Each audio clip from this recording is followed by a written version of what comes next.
because the wise man is he who is able to distinguish those things which are his responsibilities from which are not his responsibilities. So I feel as though let's back up. The climate change is a human-induced thing. We are in this predicament because we don't recycle. We keep using our atmosphere, putting dirt in our atmosphere, putting gases in our air, which in the long run can kill us and make us endangered species. I feel like it is our responsibility to keep us going. And it's our responsibility to just live on this world and live life. And we can't do that if we manage to damage the air that we live on and all that good stuff. And which actually helps me correlate that back to Berlin, which he explains the positive and negative liberty. When positive liberty is doing whatever you want in a way with no intent of anything holding you back. We're not being held back, or it's not a law for us to recycle or just to use earthier, more products for the world. It's our choice in what we want to do. If it was a law, which is negative liberty, then we would have to keep our stuff in the recycling bin. I think it is a law that there's certain items that you should not put in a garbage can, which can cause damage into our environment. With that being said, I feel like it is our responsibility and it is our goodwill to, relating that back to Kant, it is our goodwill to just help the world, just to actually, we're living on this physically on the world. It's time to give back. It's giving us life, so now it's time to actually reciprocate that and just to give it back life instead of hurting it with its gases. And when I think about it, it really made me realize that a lot of rich nations do use a lot of atmosphere for their products and for their greed, not realizing that it does hurt our environment. It does kill us off, and that brings the irony into it all. It's making you money, but it's also killing us. So what is the point of having all of this riches in the long run? But we all gonna die at some point. But it just brings irony to it all. And yeah, I hope you enjoy this very much. So what I found is that as of right now, our energy is supplied mainly by oil and natural gas, and it is hurting our environment. It's not good. It pollutes the water and the air, and we need to switch. I found that solar and nuclear are viable options. Wind is also an option, but I don't really agree with it. I think it takes up too much space and too much time for how little power it creates. It could develop better. It could get better. But I see majorly solar and nuclear taking over our power needs and creating safer energy. Solar has made great developments. It harnesses a lot of the sun's energy. More than it ever has, and nuclear is great too. It has become safer. People have developed ideas of plants that could reuse the waste, so there is no disposing of it, there's just reusing it. Also, safety has been greatly improved on, both structurally and the people who work there, to keep them more vigilant in what is going on with the power plant. And I think that through negative freedom, we could achieve what we need. I don't think people will, on their own, switch, because it's so easy to get oil and natural gas right now, and it's made so cheap by subsidies and such that people are blinded by how easy it is, and that needs to change. My topic was biodiversity and extinction and global warming's effect on the two. So I'm here at a nature conservation in Groton, Mass, and on my way through the trail here, past more than a few bottles, some aluminum or tin that looked like it just got dumped. And if I head a mile or so more down the trail, I'll see a huge logging lot, like right next to the nature conservation. But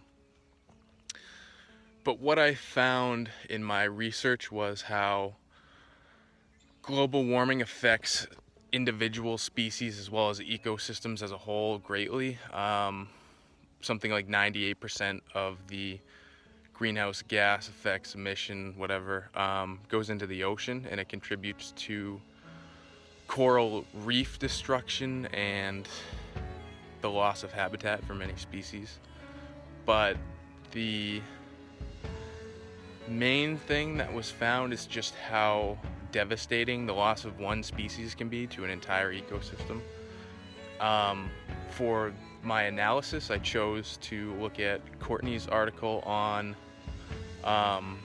climate justice, and I found in her article that the fact that richer nations choose to ignore emission protocols the most because of their high output because of industry was something that Berlin would look at as an exercise of negative freedom, negative liberty, because even though there is a restraint put in place, the United States chooses to mask their emissions and get around that constraint in order to free themselves to do basically whatever they want. And as far as positive liberty goes, Berlin states that we need to be a master of our own destiny.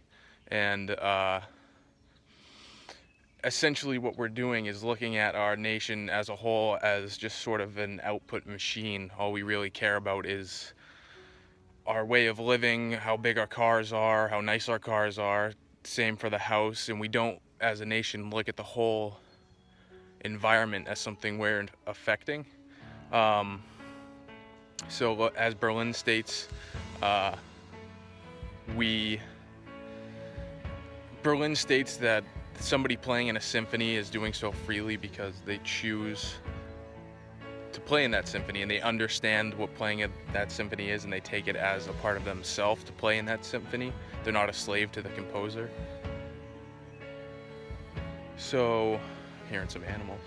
For the most part, we just need to look at ourselves and understand the issue in order to truly ingrain in each individual the want to save the environment, not necessarily save, but help the environment by recycling, reducing our emission in any way possible, and to understand the issue and to understand why we need something like this allows us to exercise our positive freedom just as much as throwing out a piece of garbage on the highway, because we understand the importance and the want and ingrain in ourselves that we need to as a whole in order to preserve ourselves.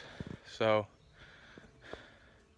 yeah, I would generally say that Berlin looks at the issue itself as an exercise of our both negative and positive freedoms, but the fact of saving the planet can just as much be an act of our negative and positive freedoms as well. I personally did deforestation, which is basically, in a little summary, is cutting down trees. But it's a lot more than just cutting down trees. For example, if you take Zimbabwe over in Africa, they're taking down trees left and right. That's for sure. They got 66,000 merchants selling trees every day, and they're making land for agriculture, tobacco. Big companies want to put their tobacco leaves in there to make more money and have more money. And basically, looking in the near future, Zimbabwe, instead of having its nice forest and ecosystem, it's gonna be a desert. And it's awful. And to think about, every single minute there's 48 football fields of trees taken down in the world, which is just incredible. To think if each state had its own football field, it'd be them taking down a football field of trees. And to think of trees as just these big tall things that just do nothing is an understatement, because they do a lot. They filter our CO2 to create oxygen. Without oxygen, I don't know if we'd be around, which is pretty strange to think about. And people think that firewood and fossil fuels, burn them off, it's bad, but they don't understand how bad it is. And when you burn a tree, you're burning up the carbon inside the tree, and you're just adding to the greenhouse gases going into the atmosphere, which is destroying this planet. And if you just leave a tree alone, it'll grow, it'll die, it'll decay.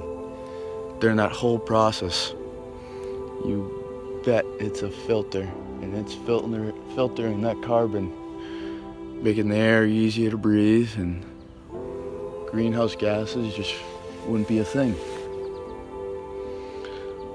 And there's only one planet, and there's 7-8 billion of us.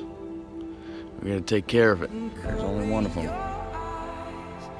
And it's not clicking for people. Amazon rainforest down in South America, it's on its way out. And it'll be a desert or a big city soon. So instead of taking down trees, we need a new solution, a new way.